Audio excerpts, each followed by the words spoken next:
ধন্যবাদ দিই, এখনো বেঁচে আছি, সুস্থ আছি এবং প্রভুর গৌরব করি এই পর্যন্ত তিনি আমাদের প্রত্যেককে সুস্থ রেখে এই আমার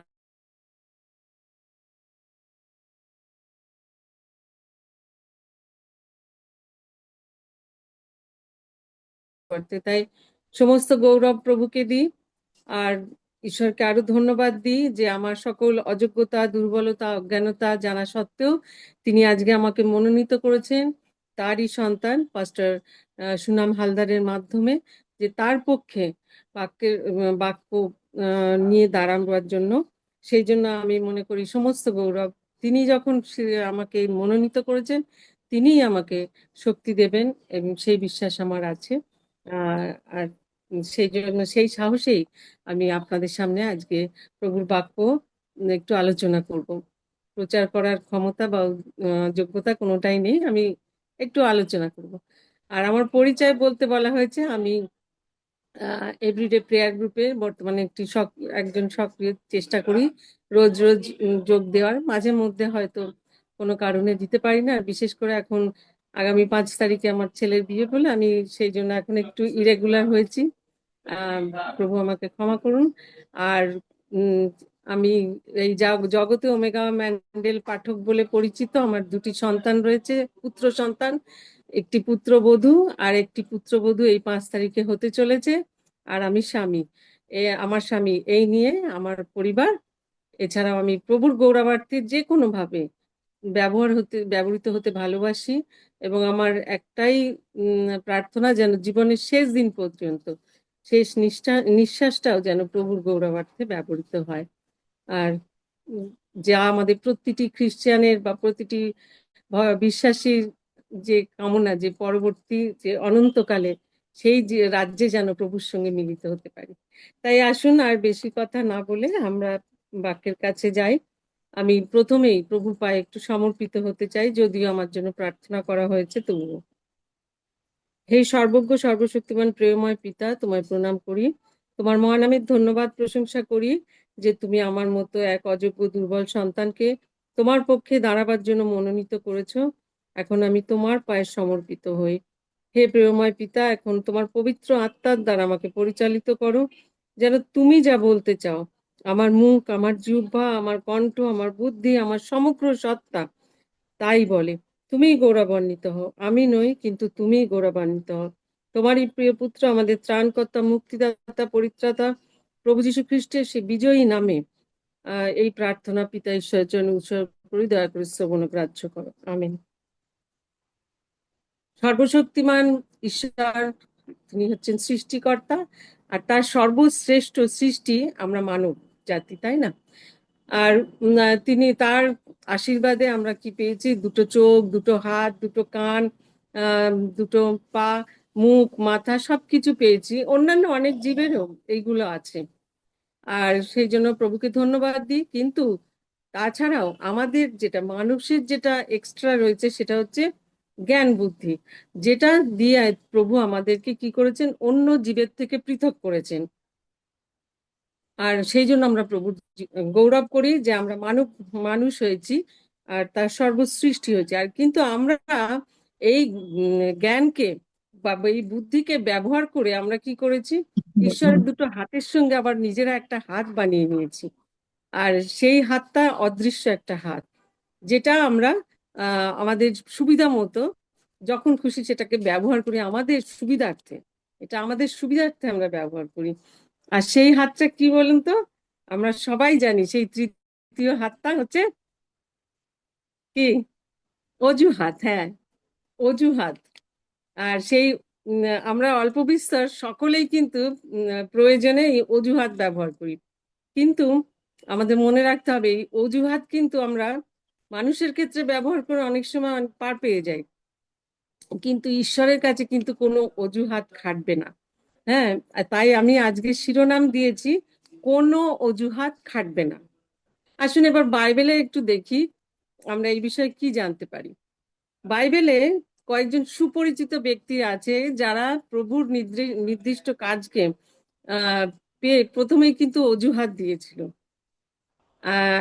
যার নাম প্রথমেই আমার মনে পড়ে, তিনি হচ্ছেন পুরাতন নিয়মে একটি, হ্যাঁ বলুন না রোজমেরি আন্টি, বলুন কার নাম বলছেন? মসি মসি প্রথমে। হ্যাঁ হ্যাঁ, থ্যাংক ইউ। প্রথমেই মসির নাম আমাদের প্রত্যেকের মনে আসে না? তিনি পুরাতন নিয়মের হচ্ছেন একজন অত্যন্ত একজন একটা গুরুত্বপূর্ণ ক্যারেক্টার, একটা অন্যতম ক্যারেক্টার না? আমাদের প্রথমেই মসির কথা মনে পড়ে। আর আমরা জানি যে এই মসি কি করেছিলেন। তার জন্মের কথা আমরা পাই যাত্রা পুস্তক 2 অধ্যায়, তার জন্মের বিবরণ, এবং তার বিয়ে অবধি সেই 2 অধ্যায় রয়েছে। 6 অধ্যায় দেখি তার পিতার নাম মাতার নাম আছে, যে 6 অধ্যায় 2 পদে আছে। আর অমরম আপন পিসি যোকেবদকে বিবাহ করিলেন, আর ইনি তার জন্য হারনকে ও মসিকে প্রসব করিলেন। আর আমরা সকলেই জানি যে মসি যখন জন্মেছিলেন তখন ফৌরন কি করেছিলেন, যাত্রা পুস্তক 22 অধ্যায়। ফৌরন কি আদেশ দিয়েছিল? পরে ফৌরন আপনার সকল প্রজাকে এই আজ্ঞা দিলেন, তোমরা ইব্রিয়দের নবজাতক প্রত্যেক পুত্র সন্তানকে নদীতে নিক্ষেপ করিবে, কিন্তু প্রত্যেক কন্যাকে জীবিত রাখিবে। কাজে মসির সময় কি হতো, সমস্ত পুত্র সন্তানকে সেই ধরে ধরে নদীতে ফেলে দেওয়া, মেরে ফেলা হচ্ছিল, এক কথায় তাদেরকে মেরে ফেলা হচ্ছিল। আর মসির মা কি করলেন, মসিকে অনেক যত্ন করে লুকিয়ে রাখলেন, কিন্তু 3 মাস পরে আর যখন পারলেন না, তাকে আমরা সেই গল্প জানি। অনেক সময়ের অল্পতার জন্য আমি কি করছি না, সেই গল্পের দিকে আর যাচ্ছি না, সে ঘটনার দিকে। কিন্তু আমরা জানি যে মসিকে সেই নলের প্যাটরায় করে ভাসিয়ে দিয়েছিল, এবং ফৌরানের মেয়ে তাকে তার পুত্র হিসেবে মেনে নিয়েছিল। আর যখন ফৌরনের মেয়ে তাকে পায়, সেই ছোট্ট শিশুটা কাঁদছে, সুন্দর দেখতে একটা শিশু দেখেই তার মায়া লেগেছিল। তখন আম, ওই মরিয়ম, তার মসির দিদি হচ্ছে মরিয়ম, তিনি গিয়ে তার মাকে ডেকে এনেছিলেন। মাকে ডেকে এনে সেই রাজকন্যার কাছে দিয়েছিল, তাকে বলেছিল যে একজন ইব্রিয় স্তন্য দায়ী, যে একজন দাইমা চাই কিনা। আর সে মাকে ডেকে আনলো। আর তখন ওই ফৌরনের মেয়েও কি করলো, তাতে রাজি হয়ে গেল। স্বাভাবিকভাবে সদ্যজাত একটা 3 মাসের বাচ্চাকে কি করে মানুষ করবে, ওইরকম একজনকে পেয়ে তার ভালোই হলো। আর ঈশ্বরের পরিকল্পনা অদ্ভুত না? তাই আমরা দেখি যেখানে সব ইব্রিয় সন্তানদের এরকম ভাবে পুত্র সন্তানদের মেরে ফেলা হচ্ছে, কিন্তু মসিকে প্রভু আশ্চর্য ভাবে বাঁচালেন, এবং বাঁচালেন তো বাঁচালেন, এমন ভাবে বাঁচালেন যে সে তার মায়ের আদর যত্ন সবকিছু পেল, মায়ের শিক্ষাও পর্যন্ত পেল। আর অথচ নিরাপদে নিশ্চিন্তে সেই রাজবাড়িতে, যেখানে তাকে কেউ কোনো ক্ষতি করতে পারবে না, রাজকন্যার পুত্র হিসাবে সে আহ রাজকন্যার পুত্র হিসাবে সে বড় হতে লাগলো। মানে হালেলুইয়া, ধন্যবাদ। মানে সত্যি আমাদের ঈশ্বরের পরিকল্পনা যখন চিন্তা করি অবাক হতে হয়। যাই হোক, সেটা পরের কথা। আমি যে বিষয় নিয়ে বলতে যাচ্ছি, এরপরে কি হলো, মসি তার মায়ের কাছে শুনেছে যে তার স্বজাতিরা কিভাবে কষ্ট করছে, তাদের মিস্ত্রিরা কিভাবে তাদের উপরে অত্যাচার করছে। আর একদিন যখন দেখলো যে একজন মিস্ত্রিও তার স্বজাতি ভাইকে মারছে, তখন সে সহ্য করতে না পেরে তাকে মেরে একদম হত্যা করে বালির মধ্যে পুঁতে দিল। এর পরের দিন যখন দেখছে দুজন ইব্রিয় ঝগড়াঝগড়ি করছে, তখন সে থামাতে গেল। আর আমরা জানি সে বলছে দ্বিতীয় যাত্রা পুস্তক 2 অধ্যায় 14 পদে, সে কহিল, তোমাকে অধ্যক্ষ বিচারকর্তা করিয়া আমাদের উপরে কে নিযুক্ত করিয়াছেন? তুমি যেমন সেই মিস্ত্রিয়কে বধ করিয়াছ, তদ্রূপ কি আমাকেও বধ করিতে চাও? অর্থাৎ মসি যখন দেখলো যে ভেবেছিল যে কেউ বোধহয় দেখেনি যে সে মিস্ত্রিয়টাকে বধ করেছে, আর তাকে মাটিতে পুঁতে দিয়েছে। কিন্তু তার তখন ধারণা হলো, তাহলে তো সত্যি, তো আমি যা করে ভেবেছিলাম যে কেউ বোঝেনি, জানে না, কিন্তু এ তো জেনে গেছে। একজন যখন জেনেছে, কোনো ক্রমে যদি সেটা ফোড়নের কানে যায়, তাহলে তো সে আমাকে মেরে ফেলবে। ও তক্ষুনি কি করলো, মসি পালিয়ে গেল, পালিয়ে মিদিয়ন দেশে গেল। এবং সেখানে জিত্রর সঙ্গে, তার মিদিয়নীয় যাজক জিত্র মেয়েকে তিনি বিয়ে করলেন, শিবপুরা তার নাম।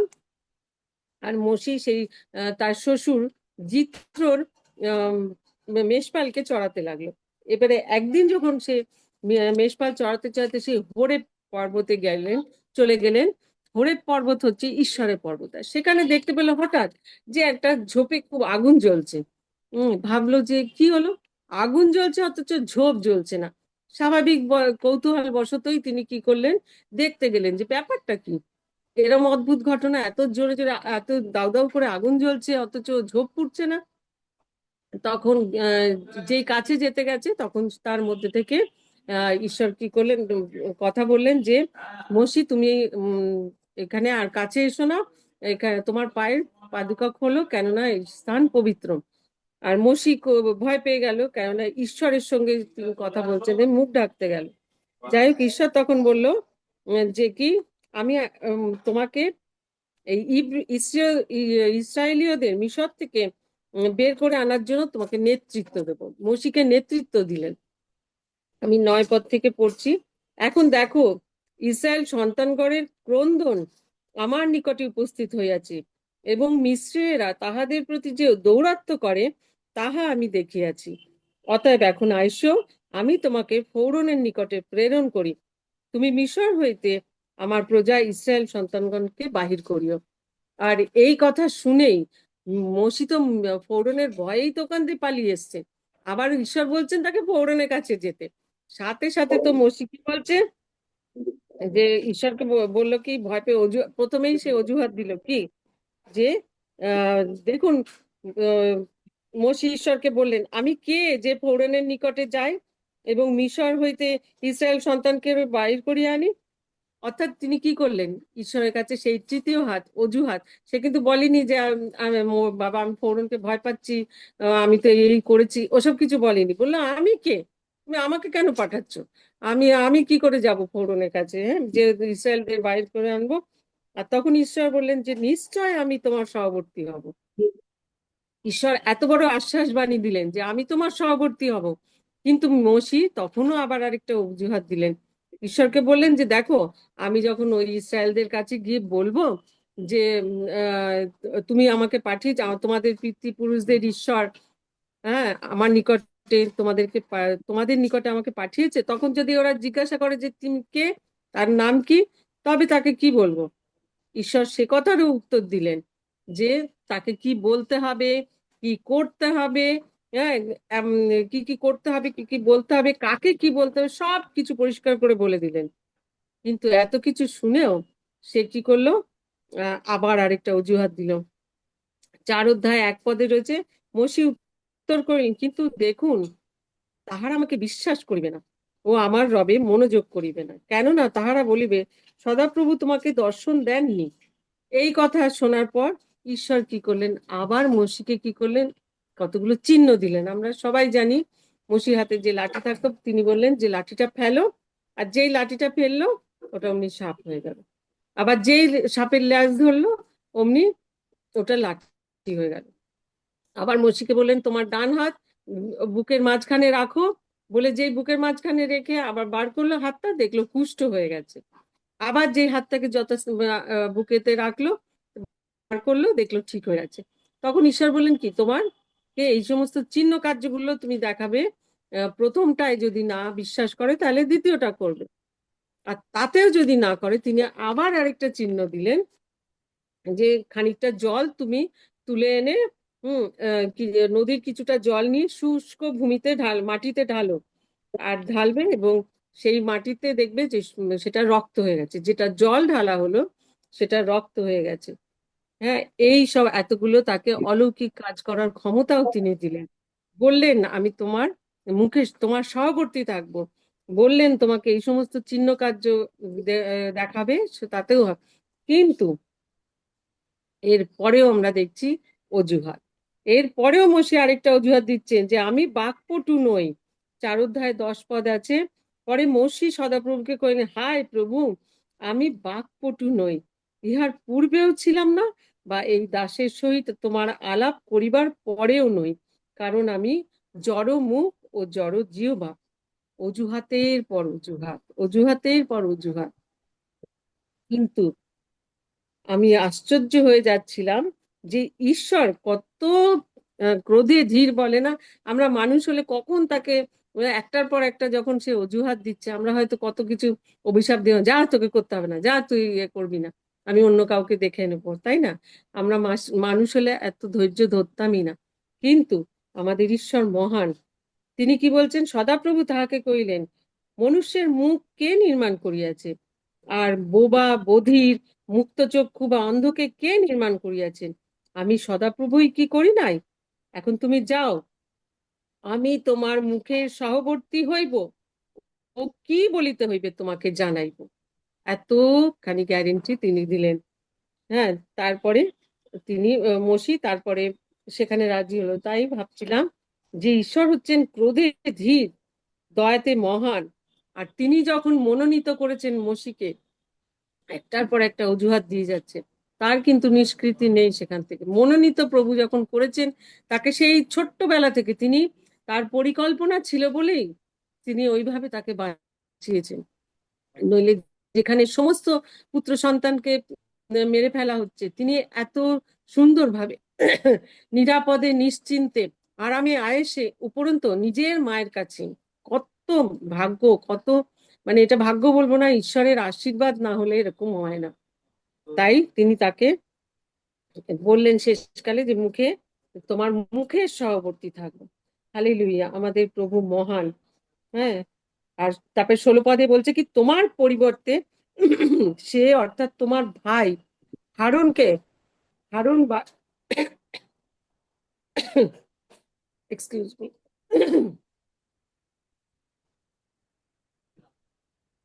হারুন হচ্ছে যাজক ছিলেন, তার ভাই। আমরা একটু আগে দেখেছি হারুন আর মোশি দুই ভাই। তাই বললেন হারুন তোমার হয়ে কথা বলবে। তিনি কি বলছেন?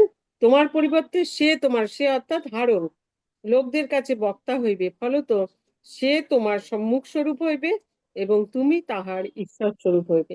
হালেলুয়া। আর কি বললেন? তুমি এই যষ্টি হস্তে করিবে, ইহার দ্বারাই তোমাকে সেই চিহ্ন কার্য করিতে হইবে। আর মানে সত্যি প্রভুকে গৌরব না দিয়ে আমরা পারি না। কোনো অজুহাতই তার কাছে আমাদের খাটবে না। আমাদের সৃষ্টিকর্তা তিনি, কাজে আমাদের দুর্বলতা জেনেই তো তিনি আমাদেরকে এই দায়িত্ব দিচ্ছেন। যে এই কথা যখন আমি আসছিল আমার মনে, তখন তখন আমি আরো নিজেকে শক্তিশালী ভাবলাম। ভাবলাম যে সত্যি তো, আমি তো একদম এত অযোগ্য, এত অধম, আমার আমার এত দুর্বলতা, আমার কোনো জ্ঞান নেই। আর এখানে অনেকের কাছে সামনে দাঁড়ানোর মতো কোনো যোগ্যতা আমার নেই। কিন্তু প্রভু যখন আমাকে মনোনীত করেছেন, তখন তো আমার ভয় পাওয়ার কিছু নেই। তিনি আমাকে যা বলাবেন আমি তাই বলবো। আমি যখন এটা রেডি করছিলাম, তখন যেন আমি আরো শক্তি পেলাম। আর আমি একটু বলতে বলতে এটাও বলি, একটা সাক্ষ্যই বলবো, কেননা জানেন যেহেতু যে আমার ছেলে বিয়ের জন্য আমার খুব ব্যস্ততার মধ্যে কদিন যাচ্ছেন। ওই নিমন্ত্রণ করতে গেছিলাম আজ সকালবেলা ক্যানিং এ।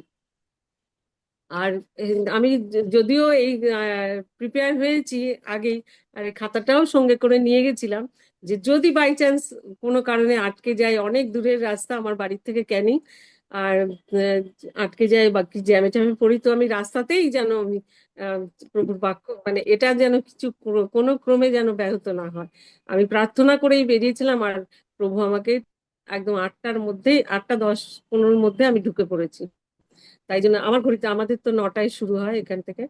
তো মানে প্রভুকে গৌরব দিই যে তার পায়ে রেখে আমি সকালবেলায়, সকলে আমার বড়দিও অনেক বকলো, বললো তুই যে আজকে দায়িত্ব নিচ্ছিস, আর আজকে কেন তাহলে এলি? আমি বললাম আর সময় নেই, নেক্সট উইকে একদম সময় নেই।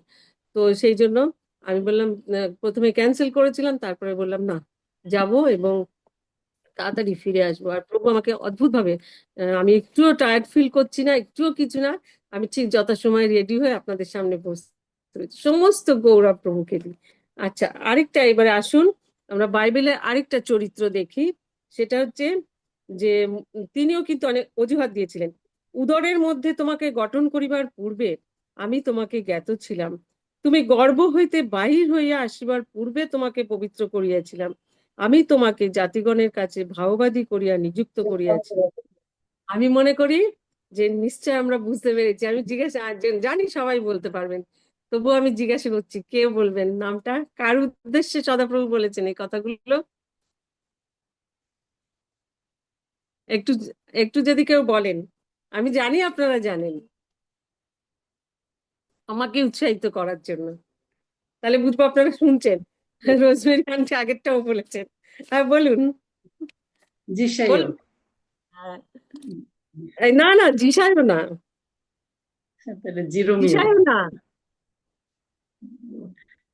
ভুল হয়েছে। কে বলবেন? জিরোমিও। হ্যাঁ হ্যাঁ, জিরোমিও, জিরোমিও ভাববাদী। আর থ্যাংক ইউ আন্টি। সদাপ্রভু এই কথাগুলো, সদাপ্রভু ঈশ্বর জিরোমীয় ভাববাদীকে বলেছেন। জিরোমীয় ভাববাদী পুস্তকের 1 অধ্যায় 5 পদে লেখা আছে। জিরোমীয় ছিলেন একজন হিব্রু ভাববাদী। তিনি সম্ভবত 650 খ্রিস্টপূর্বাব্দে জিহুদা রাজ্যের অনাথতে জন্মগ্রহণ করেছিলেন।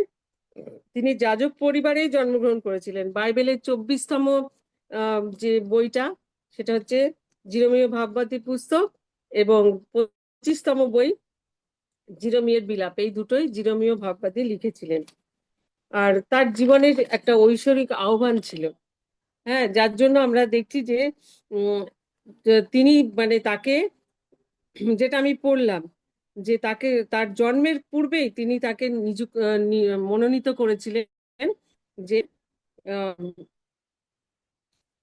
যেন তিনি বলছে যে গর্ভ হইতে বাইর হইয়া আসবার পূর্বেই তোমাকে পবিত্র করিয়েছিলাম, যে জাতিগণের কাছে ভাওবাদী করিয়া নিযুক্ত করিয়েছিলাম।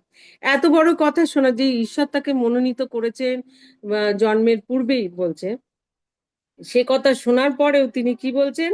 জিরোমীয় ভাববাদী বলছেন, হায় হায় হে প্রভু সদাপ্রভু, দেখো আমি কথা কইতে জানি না, কেননা আমি বালক। তিনি নিজেকে বালক বলছেন। আর কিন্তু দেখুন ঈশ্বর কত মহান, এই কথার পরেও তিনি কি বলছেন? কিন্তু সদাপ্রভু আমাকে কহিলেন, আমি বালক, এমন কথা বলিও না, কিন্তু আমি তোমাকে যাহার কাছে পাঠাইব তাহারই কাছে তুমি যাইবে, এবং তোমাকে যাহা আজ্ঞা করিব তাহাই বলিবে। উহাদের সম্মুখে ভীত হইও না, কেননা তোমার উদ্ধারার্থে আমি তোমার সঙ্গে সঙ্গে আছি। আমি আরেকবার পড়ছি, কেননা তোমার উদ্ধারার্থে আমি তোমার সঙ্গে সঙ্গে আছি, ইহা সদাপ্রভু কহেন। পরে সদাপ্রভু আপন হস্ত বিস্তার করিয়া আমার মুখ স্পর্শ করিলেন। হালেলুয়া।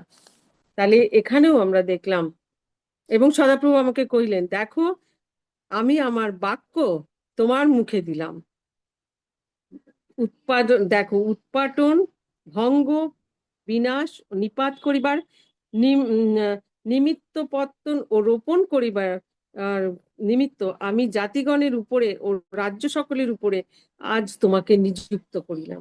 এত বড় কথার পরে তো আর কিছু থাকতে পারে না, তাই না?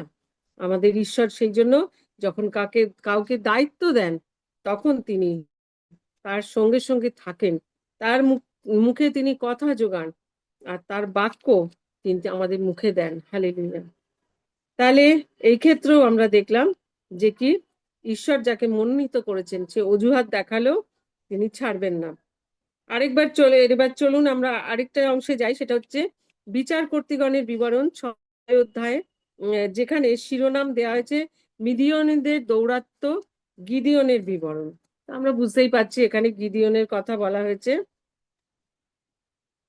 এখানে আমরা দেখতে পাই কি, ইসরায়েল সন্তানগণ সদাপ্রভুর সাক্ষাতে যা মন্দ তাই করতে লাগলো, আর সদাপ্রভু ইসরায়েল সন্তানদের তখন 7 বছর মিদিয়নের হাতে সমর্পণ করলেন। আর মিদিয়ন এবং অমালেকীয়রা আর পূর্ব দেশের লোকেরা ইসরায়েল সন্তানদের বিরুদ্ধে আসতো, আর তাদের ভূমির সমস্ত ফসল নষ্ট করে দিত, তাদের কোনো মানে খাদ্যদ্রব্য সব নষ্ট করতো, মেষ গরু গর্ধ যা কিছু সব নিয়ে চলে যেত। আর আসলে তাদের উদ্দেশ্যটাই ছিল ইসরায়েলদেরকে উচ্ছিন্ন করার। আর সেই জন্য তারা এইভাবে শুধু ধ্বংস ধ্বংস করে চলে যেত। আর তখন ইসরায়েল সন্তানগণ মিদিয়র ভয়ে সদাপ্রভুর কাছে তখন ক্রন্দন করলো, আর সদাপ্রভু ঈশ্বর তাদের ক্রন্দনের রবে অবধান করলেন। আমরা এখানেও দেখি বারবার না, ঈশ্বর কত ক্ষমাশীল, তিনি ক্রোধে ধীর, দয়াতে মহান। তার কাছে অনুতাপ করলে তিনি ঠিক আবার শোনেন। আর মিদিয়নদের হাত থেকে ইসরায়েল সন্তানদেরকে নিস্তার করবার জন্য তিনি জোয়াশের পুত্র গিদিয়ন বা জিরুব্বালের কাছে, যিনি আফরা শহরে বাস করতেন, তাকে তিনি মনোনীত করলেন। বিচার কর্তৃগণ 6 অধ্যায় 12 পদে আছে। 12 পদের 1। তখন সদাপ্রভুর দূত গিদিয়নকে দর্শন দিয়া কহিলেন, হে বলবান বীর, সদাপ্রভু তোমার সহবর্তী। এই কথা শুনে গিদিয়ন তখন প্রশ্ন করছেন, যদি সদাপ্রভু আমাদের সহবর্তী, তবে আমাদের এমন কেন হচ্ছে? ওই মিদিয়নদের দিয়ে আমরা এত অত্যাচারিত হচ্ছি কেন? কিন্তু সদাপ্রভু তাকে, অর্থাৎ গিদিয়নকে বললেন, আম, তখন ও আরো তাদের মাঝখানে কথোপকথন হয়। তখন তিনি বলছেন, তুমি তোমার এই বলেতেই গমন করো, মিদিয়নের হস্ত হইতে ইসরায়েলকে নিস্তার করো। আমি কি তোমাকে প্রেরণ করে নেই? এই এখানে ঈশ্বর বলছেন যে আমি তোমাকে প্রেরণ করছি, তুমি এই বলেতেই যাও। কিন্তু গিদিয়ন কি বলছেন? 15 অধ্যায় 15 পদে বলছে, গিদিয়ন ঈশ্বরকে বলছেন, বিনয় করি হে প্রভু, ইসরায়েলকে কিরূপে নিশ্চয় করব? দেখুন, মনুষ্যের মধ্যে আমার গোষ্ঠী সর্বাপেক্ষা ক্ষুদ্র, এবং আমার পিতৃকুলে আমি কনিষ্ঠ। অর্থাৎ দেখছি তিনি বলছেন যে আমি তোমার সব, তুমি এই বলেতেই যাও, আমি তোমাকে বিজয় দেব। কিন্তু ঈশ্বরকে সে বিশ্বাস করলো না। আবার অজুহাত, সদাপ্রভু যখন তাকে মনোনীত করেছেন, তখন অজুহাত যে কাজে লাগবে না আমরা দেখতে পাই। 16 পদে কি বলছেন ঈশ্বর? সদাপ্রভু আবার বলছেন, নিশ্চয় আমি তোমার সহবর্তী। এখানে আবার তাকে বলছেন, নিশ্চয় আমি তোমার সহবর্তী, তুমি দিগকে এক মনুষ্যবৎ আঘাত করিব।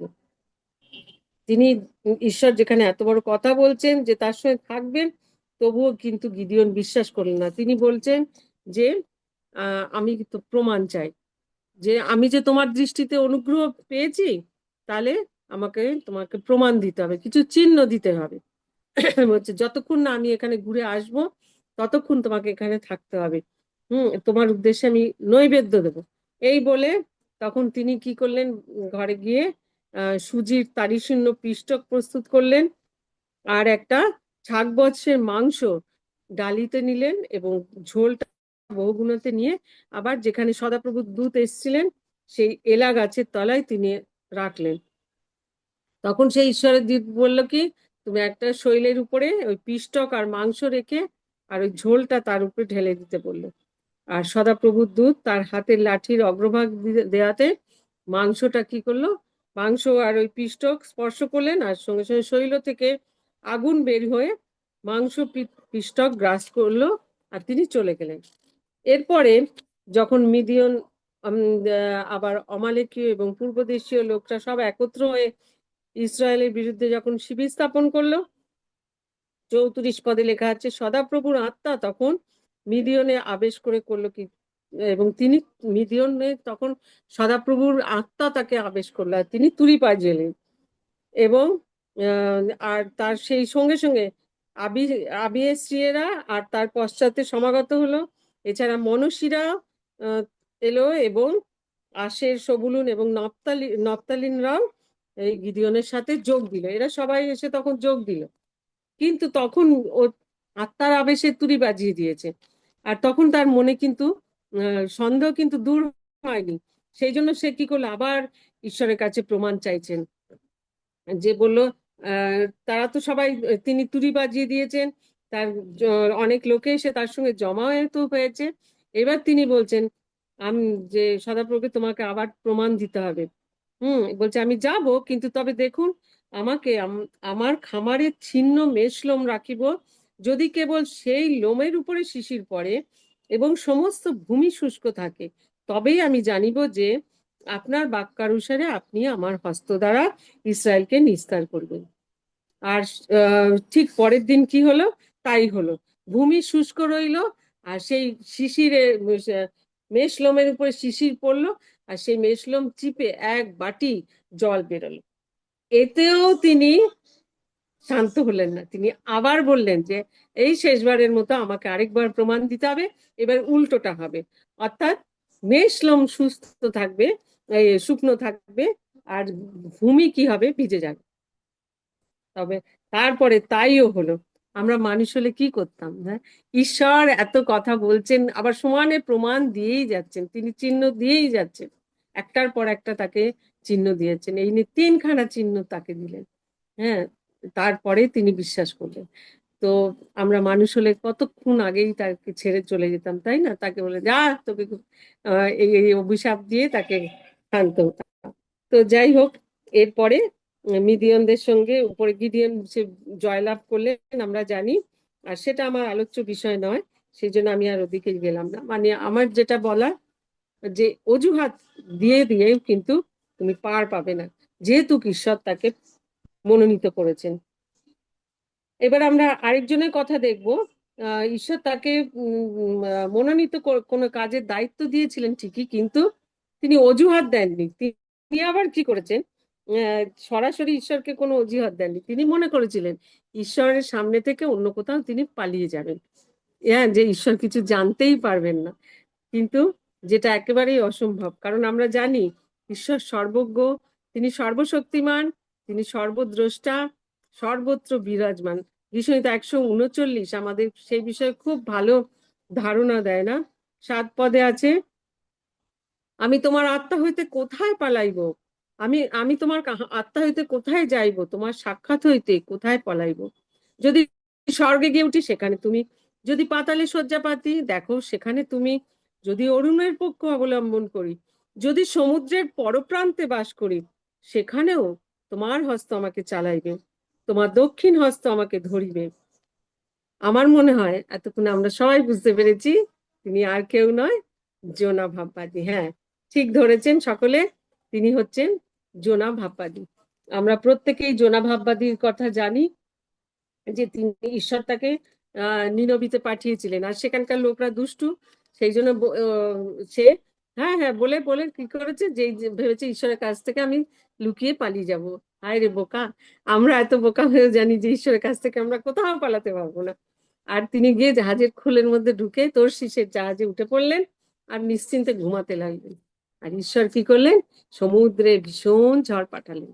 সেই ঝড়ে একেবারে সমুদ্র উতাল পাতাল হতে লাগলো, নাবিকরা ভয় পেয়ে গেল, যাত্রীরা সবাই যে যার আরাধ্য দেবতার কাছে ক্রন্দন করে প্রার্থনা করতে লাগলো, আর ওদিকে জোনা নিশ্চিন্তে ঘুমাচ্ছে। তারা একের পর এক মাল ফেলে দিতে লাগলো, কিন্তু কিছুতেই সেই ঝড় থামে না। তখন বাধ্য হয়ে নাবিকরা কি করেছিল, গুলিবাট করেছিল। আর গুলিবাট করে দেখলো কার নাম, জোনার নাম। তখন তারা জোনাকে বললো, তুমি এখানে ঘুমাচ্ছ, হ্যাঁ তুমি এই আমরা সবাই এরকম ইয়ে করছি, তুমি প্রার্থনা করো তোমার আরাধ্য দেবতাকে।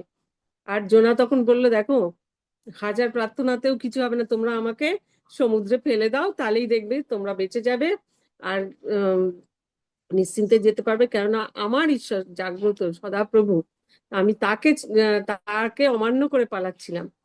কিন্তু নাবিকরা প্রথমে তাকে ফেলতে চায়নি, যে ভাবলো যে না মাল ঠাল ফেলে বা প্রার্থনা করে যদি হয়। কিন্তু দেখা গেল যে কিছুতেই যখন ঝড় থামছে না, বাধ্য হয়ে তারা তাকে সমুদ্রে ফেলে দিল, জোনাকে। আর সেই সময় ঈশ্বর কি করেছিলেন, একটা বড় মাছকে পাঠিয়েছিলেন, সে তার উদরে গিয়ে 3 দিন থাকলো, আর ঠিক ঈশ্বরের নির্দেশ মতো একটা শুষ্ক ভূমিতে গিয়ে পড়লো। মানে এখানেও তার পরের ঘটনাও আমরা জানি, আমি সেদিকে আর যাচ্ছি না।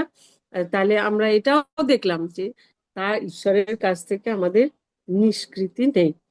হ্যাঁ, তিনি যদি আমাদেরকে মনোনীত করেন, তিনি ঠিকই আবার এইখানে তিনি প্রথমে বলেছিলেন, তারপরে আবার তিনি জোনাকে আবার নতুন করে তিনি বললেন, দ্বিতীয়বার আবার তাকে আদেশ দিলেন নিনবীর, তিনি বললেন কি, নিনবী মহানগরে গিয়ে যা যা বলতে হবে তাই বলবে। আর জোনা তাই তখন করলেন, বলে আমি তোমাকে বলে দেবো কি কি বলতে হবে, তুমি তাই। এখানেও সেই একই ঘটনা দেখলাম। এতক্ষণ আমরা দেখলাম যে সেই সমস্ত ব্যক্তিদের কথা যারা ঈশ্বর নির্দেশিত আহ্বানের বিরুদ্ধে অজুহাত দেখিয়েছিলেন। তবে এর বিপরীত ব্যক্তিদেরও আমরা দেখতে পাই, বিপরীত ক্যারেক্টারের যারা, সেরকম ব্যক্তিদের আমি দেখি। এর বিপরীত চরিত্রের লোকদেরও আমরা দেখতে পাই, যেটা বাইবেলে প্রথমেই মনে পড়ে, এখানেই প্রথমেই মনে পড়ে। হ্যাঁ, আন্টি তখন নাম বলেছিলেন যিশায় ভাববাদীর কথা, না? যিশায় ভাববাদী, সেটা যিশায় ভাববাদী পুস্তকে 6 অধ্যায় 8 পদে আছে, পরে আমি সদাপ্রভুর রব শুনিতে পাইলাম, তিনি কহি, পরে আমি সদাপ্রভু রব শুনিতে পাইলাম, তিনি বলিলেন, আমি কাহাকে পাঠাইব, আমাদের পক্ষে কে যাইবে, আমি কহিলাম, এই আমি, আমাকে পাঠাও। যিশায়ের এই ইচ্ছুক মনোভাব সত্যি অনুকরণযোগ্য। ঈশ্বর কিন্তু কারোর নাম বলেননি, কিছু বলেননি, শুধু বলেছিলেন যে আমি কাকে পাঠাবো। আর যিশায়ভাবাদীর সাথে সাথে স্বেচ্ছায় তিনি দায়িত্ব নিতে এগিয়ে এলেন। এবার আবার যদি আমি আদি পুস্তকে যাই, সেখানে 6 অধ্যায় দেখবো নোহর কথা, না? সেখানেও নোহকে তিনি শুকনো খটখটে ইয়ের মধ্যে বলেছিলেন অত বড় একটা জাহাজ তৈরি করতে, তার আপাদ মস্তক সবকিছু বলে দিয়েছিলেন, জাহাজটা কি কাঠে হবে, কত বড় হবে কি না, কিভাবে করতে হবে, কোথায় জানলা কোথায় দরজা কি কি রাখবে। আর নোহ কিন্তু কোনো বিনা বাক্য ব্যয়ে সব কথা মেনে সেই কাজ করেছিলেন। আর আদি পুস্তক 22 অধ্যায় যখন দেখি অব্রাহামের মহাপরীক্ষা, সেখানেও আমরা দেখি যে 21 পদে 2 অধ্যায় অব্রাহামকে ঈশ্বর ওই বৃদ্ধ বয়সে তার সন্তান দিলেন, আবার তাকেই বলছেন যে হোমার্থক বলি দিতে, না? আর সেটা কিন্তু আব্রাহাম তার জন্য বলেননি এই তো তুমি আমাকে এই বৃদ্ধ বয়সে দিলে একটা পুত্র সন্তান, আবার তাকেই বলছো দিতে, তাহলে দিলেই বা কেন? না, তিনি কোনো কথা বলেননি। তিনি সেই ছেলেকেও কিছু জানায়নি, না? তাকে সে নিয়ে যেখানে বলেছেন সেইখানে গিয়ে তাকে হোমার্থক বলি দিতে তিনি চলে গেছেন। এবং আমরা জানি ঈশ্বর মহান, তিনি তো তার তিনি এদিকেও তিনি প্রতিজ্ঞা করেছিলেন যে সমুদ্রের বালিকার মতো আকাশের তারার মতো তোমার বংশ হবে। সেই জন্য তিনি অন্য একটা মেষ দিয়ে সেই বলি তিনি দেয়া করিয়েছিলেন। তার ছেলেকে তিনি শুধু অব্রাহামকে তিনি পরীক্ষা করেছিলেন, আর সেই পরীক্ষায় অব্রাহাম জয়ী হয়েছিল। আর তারপরে যদি দেখি যে যিশুর এই নতুন নিয়মে আমরা দেখি মথি 4 অধ্যায় 19 থেকে 22 পদে সিমন পিতর এবং তার ভাই আন্দ্রিয় তারা মাছ ধরছিল, কিন্তু যিশু যেই তাদের বললেন যে আমার পশ্চাৎ আইসো, সাথে সাথে কি করলো, তারা জাল ফেলে দিয়ে তাদের সেই জীবিকা, পরের কথা তারা চিন্তাই করেনি যে আমাদের ফ্যামিলি কিভাবে চলবে, আমরা কিভাবে সঙ্গে সঙ্গে সেই জাল ফেলে দিয়ে তারা জীবিকা যিশুর পেছনে গিয়েছিল। আবার যে শিবদিয়ে 2 পুত্র যাকব এবং যোহন, তারাও যিশুর ডাক শুনে তাদের নৌকা পিতাকে ছেড়ে, তারা পিতাকেও ছেড়ে চলে গেল, যিশুর পশ্চাৎগামী হলো। এইভাবে যিশুর শিষ্যদের কথা বলা যায়। আমি আর সকলের কথা বললাম না, তবে আরেকজনের কথা না বলে, বাইবেলে অনেকের কথা এরকম পাওয়া যাবে যারা নিজেদের কথা চিন্তা না করে প্রভুর ডাকে সাড়া দিয়েছেন। আর তবে আমি আরেকজনের কথা না বললেই নয়, সেটা বলেই শেষ করব সময় স্বল্পতার জন্য, আর বেশি বাড়াচ্ছি না। তিনি হলেন যিশুর মা মরিয়ম, না? যিনি ঈশ্বরের পরিকল্পনা গাব্রিয়েল দূতের মাধ্যমে জানলেন, যে কি কি জেনেছিলেন যে একজন সে কুমারী, কাজে সে কুমারী অবস্থায় তাকে পবিত্র আত্মার আবেশে তিনি পুত্র সন্তান লাভ করবেন। কুমারী অবস্থায় মা হওয়া কত যে লজ্জা, অপমান, লাঞ্ছনার বিষয়, মরিয়ম সেটি জানতেন, আর বিশেষ করে তখনকার দিনে। আর শুধু নিজে নয়, এরকম একজনকে পরিবার পরিবারের সকলকে পর্যন্ত লজ্জিত হতে হয়, অপমানিত হতে হয়, আমরা জানি। মরিয়ম কিন্তু এটা জেনেছিলেন। হ্যাঁ, এবং সে কোনো পুরুষই সেই কুমারীকে কখনো নিজের সহধর্মিণী হিসাবে চায় না, তাই না? এইরকম এই সমস্ত কথা জানা সত্ত্বেও সমস্ত প্রতিকূলতাকে সে তুচ্ছ করে কিন্তু মরিয়ম বলেছিলেন, দেখুন আমি প্রভুর দাসী, আপনার বাক্যানুসারে আমার প্রতি ঘটুক। তাহলে এখন প্রশ্ন হলো, আমাদের প্রত্যেককে কোনো না কোনো দায়িত্ব দিয়েছেন কিন্তু ঈশ্বর, ঈশ্বর পিতা আমাদের সৃষ্টি করেছেন, প্রত্যেকের আমাদের কিছু না কিছু দায়িত্ব আছে। আমরা আমরা কি অজুহাত দিয়ে এড়িয়ে যাচ্ছি, নাকি যিশায় বা নোহ বা আব্রাহাম বা যিশু শিষ্যদের মতো বা মরিয়মের মতো প্রভুর ডাকে সাড়া দিয়ে বলছি, দেখুন আমি প্রভুর দাসী বা দাস, হ্যাঁ, আপনার বাক্য অনুসারে আমাদের প্রতি ঘটুক। প্রভু আমাদের প্রত্যেককে আশীর্বাদ করুন এবং আমাদের দ্বারা তার গৌরব। আমেন। জয় যিশু। আমেন। জয় যিশু। আমরা